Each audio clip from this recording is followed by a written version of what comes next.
So the Mario movie is finally here, and it's not the perfect movie at all. But I think it's the ideal, perfect Mario movie, especially for the first film. I'm going to break that down, the good and the bad, in my review of the Super Mario Bros. Film. Let's start with the premise. With help from Princess Peach, Mario prepares to square off against the all-powerful Bowser to stop his plans from conquering the Mushroom Kingdom. Let's start off with the good. When I think of Mario, when I think of the franchise that is Mario, I think of a cutesy, colorful world set in the Mushroom Kingdom, set with weird creatures that look like things from the real world but alive, and an Italian plumber traversing it to save either Princess Peach or his cowardice brother Luigi. And I think that this movie captures the soul of that and all the weird and cutesy and off the world parts of Mario that we don't ever talk about really, really well. And the movie gives you that and then some. The Mario games don't have much of a plot. Most of the games are Mario's at a set point. He has to go save Peach from Bowser. He goes to the wrong castle, and then he has to find the proper castle that she actually is in. And then the other shenanigans happen in between with a bunch of platforming. What Illumination did here gave the characters a little bit more personality because, once again, Mario doesn't speak a lot in the games. We actually get a voice here. We get him talking. We get to see his family. We get to see him in the real world. And what I think that they did here, that it makes it better than Sonic movies, which I love the Sonic movies. Sonic fans, Sega fans, don't kill me. I just think that they made the humans animated. And I think that it makes the energy of the film just feel really good and doesn't feel lacking and boring in certain parts. I think the human elements in the Sonic movies kind of hold the movies back just a tad bit. When Sonic is with Tails and Knuckles and doing things and not really interacting with humans, I think those movies works best. It's like that all the time in Mario because everything is animated. And the movie is silly. It's really silly. It is a kid's movie, and it's silly just like how the games are silly and fun. It has a lot of heart because we have this core story of these two brothers just trying to make it on their own and make a name for themselves in the real world. And by the time you get sucked into the Mushroom Kingdom, you're really behind Mario and Luigi as characters because we spend like the first 20 minutes just understanding their dynamics with their family, their dynamics with the neighborhood they live in, and everything that they're motivated by and what they want to do, which I was really surprised. I didn't expect to get that much depth from Mario and Luigi, or two characters that we don't get that like in games at all. And this movie just made me feel like a little kid again, like a 9-year-old discovering Mario again for the first time, falling in love with these characters and making it even better because, you know, I'm from Brooklyn, New York, and now this is the Mario Brothers, Steve Rogers, and Miles Morales being from Brooklyn. I think we're winning when it comes to fictional characters. All right, everybody sit. I've got 3 items on the docket. First, we need to acknowledge the elephant in the room. Francine.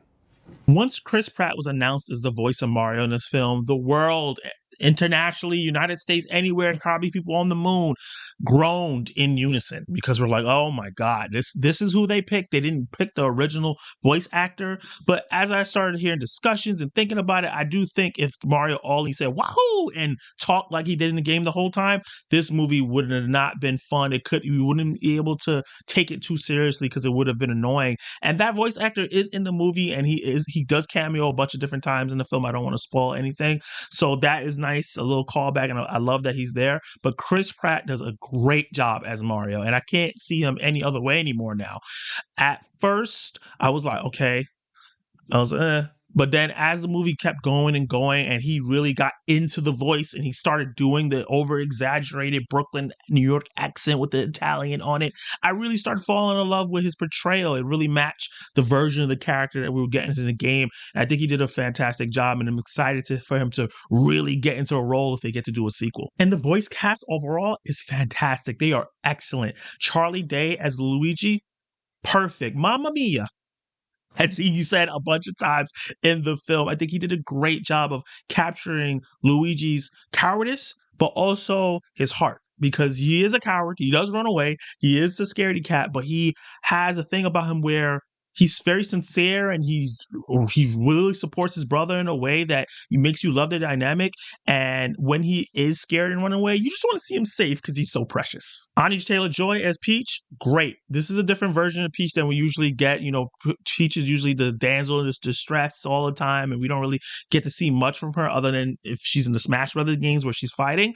But here, Peach is a badass. commanding badass. And I think Anya Taylor-Joy plays her with a commanding voice that makes her a badass, but also sweet at the same time. You can still see she's this caring character that wants to be saved at the same time. It's a very cool dynamic where she can save herself, but she's not afraid to ask for help, and which I think was really, really great, because a lot of times when they do these type of characters where they're on their own, total badass, they're like, I don't need no man. She's not like that. She's very supportive of the character Mario and Luigi and the other male characters in the film, and I thought that it didn't make her a wet blanket. It made her cool and part of the fun, which made me see why a Mario and a Bowser would fight over her, because I was like, she's a cool girl. I could see why you want to marry her, date her.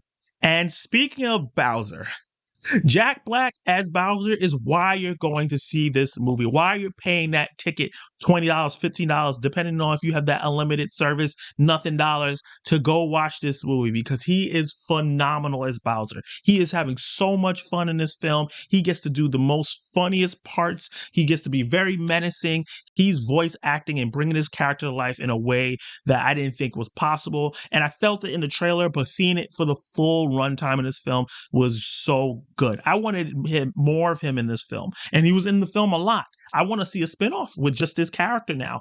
He played the menacing part really well. Like, I was like, oh my God, I'm scared of him. He was just so off kiltered, but at the same time, he would be the funniest character in the movie because he's singing and just obsessed with Peach and all the things right there. He was the coolest, funny, like badass character in the movie that you're like, this guy's kind of cool, then slowly switch over to this very sad kind of incel-y character in the movie as well. Jack Black did a fantastic job with him. And the animation is absolutely gorgeous. It looks like the video game brought to life and up-resed even more.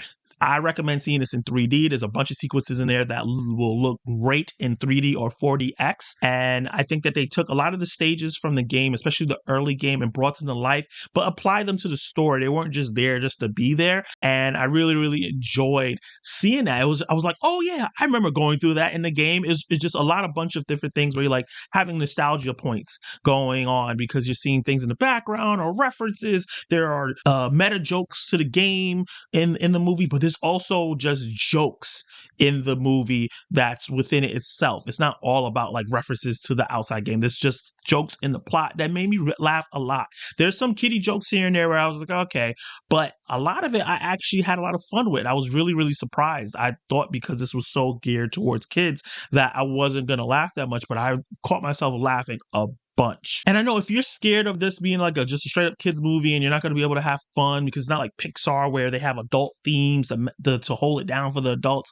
In the theater I was in, it was a packed crowd and the kids and the adults are all laughing. And there's a lot of jokes there that if you're a Mario fan, or a video game fan in general, you will personally enjoy, especially if you grew up on this stuff. But there's specifically a joke in this with this blue star that was having an existential crisis that was one of the funniest things I've seen all year. Oh my God, I was belly laughing from this gag that this character kept doing, and I thought it was one of the best things. And I was like, hopefully moving forward they can write comedy like that and sprinkle it throughout with the kid jokes in a sequel, because I thought that was just absolutely phenomenal. And they just kept going to it, and you would think, oh, this is gonna get boring. No, they just kept topping themselves and it just kept being hilarious. And I just gotta say, the movie captures the feeling of the Mario. That's why I say that while it's not a perfect movie, and I'm going to get what was not perfect about it when I get to the bad section, it is a perfect adaptation of early Mario and adding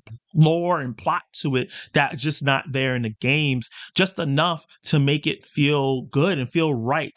The characterization of the characters felt right. I didn't mention Donkey Kong. I think Seth Rogen did a good job as that character, and I really want to see more of him. I think that doing the platforming was really great, and the action was choreographed so well. It was thrilling. It was a great use of the powers, and it made me want to beg Nintendo for a Smash Brothers game. I need this. We need to get a Metroid movie by this team, Legend of Zelda, Kirby. Get all the Nintendo characters, their movies, and let's bring them all together in an Avengers-style Smash Brothers movie. Because if it's this fun, is this pure, I need more of it just in different franchises. I think that they have something here that is a really good base for something that can evolve into something really amazing. Now to get into the bad. So if you're not a fan of the games, if you are a casual person of the games, or you kind of know about the games but don't know much, this might be rough for you because the plot is thin as the games. like how there's no plot in these games, there's not a lot of plot in the movie itself. It relies on the characterizations and the fun moments to hold down the movie. It's not some intricate large plot, which makes sense because it's a kid movie. You don't need to have something super complicated. But as an adult, you might be like, well, what's actually going on? What's the plot of this film? It's very, very simple. And also something that I think that might have been a fault and why there's so many bad reviews by critics is that if you are not a fan of the Mario franchise, don't know a lick about it at all, this movie does not explain anything. Does not hold your hand. It doesn't invite you to the table to be like, here, this is all the history of Mario so you can understand what all these weird things are. It just throws you into everything and you just have to use context clues, honestly, to understand what's going on. They don't understand. They don't explain Mushroom Kingdom. They don't explain why Mario and Luigi kind of looks different from the other humans in Brooklyn. They don't explain why there's bullet bills they don't explain any of that stuff. It's just stuff is just happening and it's part of the world and it's part of the magic. So I can see that turning off a lot of people who don't know things about Mario. Like me, who's familiar, I play the games and everything like that. All the stuff made sense. It made sense to me, but I can see people who are not fans of that want something that's a little bit more accessible, not liking it. And while, like I stated before, I know Mario games don't have a lot of plot, doesn't have a lot of character progression or, character arcs or anything like that. Even though I think Luigi actually did have one, which was surprising. This movie barely has any of that stuff. And I think that is a detriment to it a little bit and why I'm not going to give it like the greatest grade ever.